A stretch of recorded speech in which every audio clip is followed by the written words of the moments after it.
नमस्कार दोस्तों, कैसे हैं आप। गीता यह केवल एक किताब नहीं है, अपितु हमारे जीवन की हर समस्या का समाधान है, जो किसी एक के लिए नहीं बल्कि पूरी मनुष्य जाति के लिए है, पूरी इंसानियत के लिए है, सब आत्माओं के लिए है।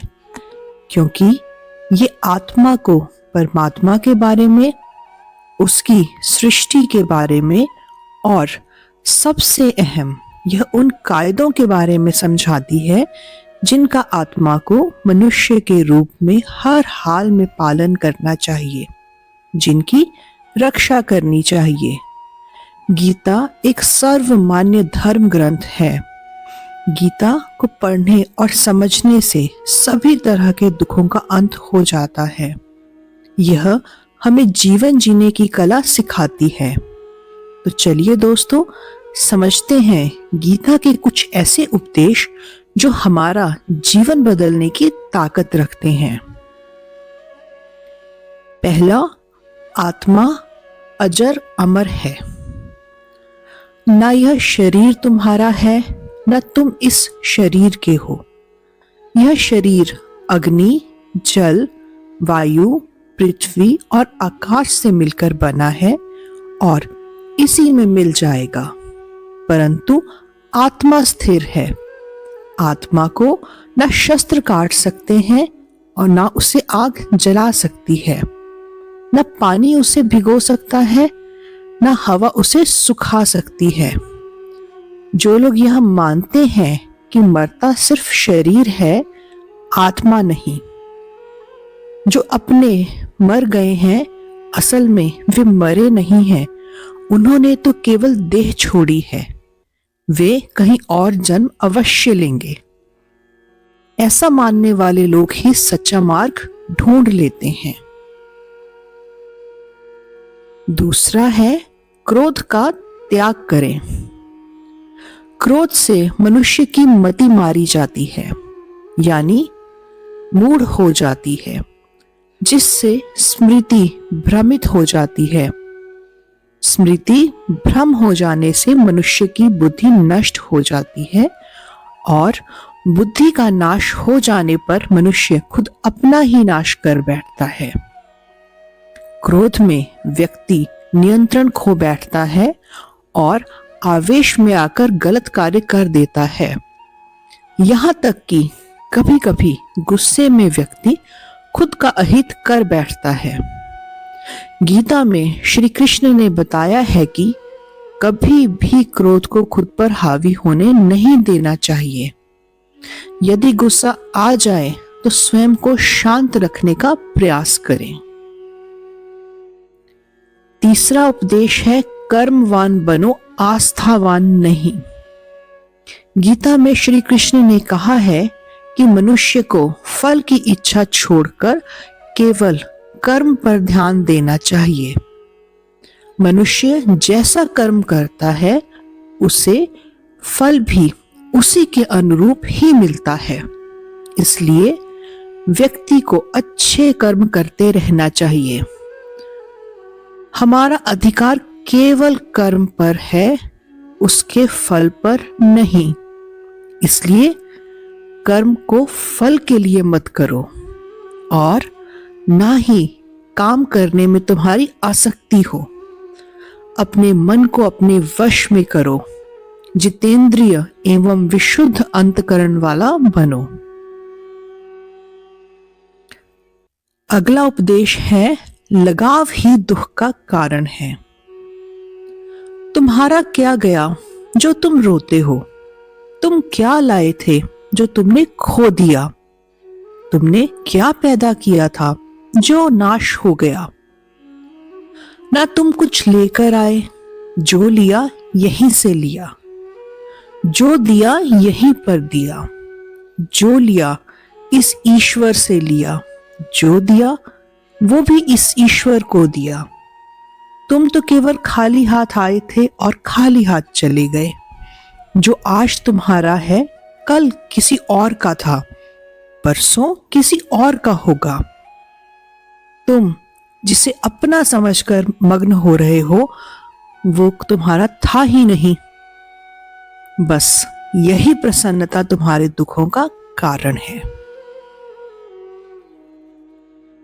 मृत्यु से भी बढ़कर है मृत्यु का भय। इस मनुष्य जीवन का केवल एक सत्य है और वो है मृत्यु। ना कोई मरता है और ना ही कोई मारता है, सभी केवल निमित्त मात्र हैं। सभी प्राणी जन्म से पहले बिना शरीर के थे, मरने के उपरांत भी वे बिना शरीर वाले हो जाएंगे। यह तो बीच में ही शरीर वाले देखे जाते हैं, फिर इनका शोक क्यों करते हो?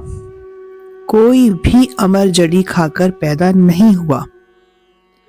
इसका सबसे बड़ा सत्य मृत्यु है।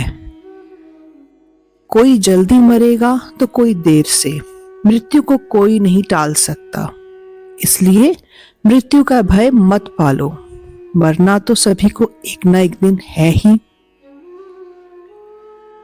विश्वास। मनुष्य अपने विश्वास से निर्मित होता है। जैसा वह विश्वास करता है वैसा वह बन जाता है। संदेह करने वाले व्यक्ति के लिए प्रसन्नता ना तो इस लोक में है और ना ही परलोक में। जो कोई भी व्यक्ति जिस किसी भी देवता की पूजा विश्वास के साथ करने की इच्छा रखता है, मैं उस व्यक्ति का विश्वास उसी देवता में दृढ़ कर देता हूं। गीता के अनुसार व्यक्ति को संदेह या संशय की स्थिति में नहीं रहना चाहिए। जो लोग संशय की स्थिति में रहते हैं उनका भला नहीं हो सकता। जीवन में स्पष्ट नजरिया होना चाहिए। व्यर्थ की चिंता छोड़ वर्तमान में जियो। क्यों व्यर्थ की चिंता करते हो? किससे व्यर्थ डरते हो? कौन तुम्हें मार सकता है? आत्मा ना पैदा होती है ना मरती है। जो हुआ वह अच्छा हुआ। जो हो रहा है वह और भी अच्छा हो रहा है। जो आगे होगा वह तो बहुत ही अच्छा होगा। तुम बीते कल का पश्चाताप ना करो, आने वाले कल की चिंता ना करो। जो है वो आज है, वर्तमान चल रहा है, केवल उसका आनंद लो। कोई हमारा अपना नहीं है। गीता में श्री कृष्ण अर्जुन से कहते हैं कि हे अर्जुन, तेरे और मेरे कितने ही जन्म हो चुके हैं। आज जिसे तू अपना समझ रहा है वो पूर्व जन्म में तेरा नहीं था। हमारे बहुत से जन्म हो चुके हैं। ईश्वर उन सभी जन्मों के बारे में जानते हैं, किंतु हम मनुष्य नहीं जानते। परिवर्तन को समझो और उसके साथ रहो। परिवर्तन इस संसार का नियम है। जिसे तुम मृत्यु समझते हो वह तो जीवन है। एक क्षण में तुम करोड़ों के स्वामी बन जाते हो, दूसरे ही क्षण में तुम दरिद्र हो जाते हो। तेरा मेरा, छोटा बड़ा, अपना पराया मन से मिटा दो, फिर सब तुम्हारा है, तुम सबके हो। ना यह शरीर तुम्हारा है, न तुम इस शरीर के हो।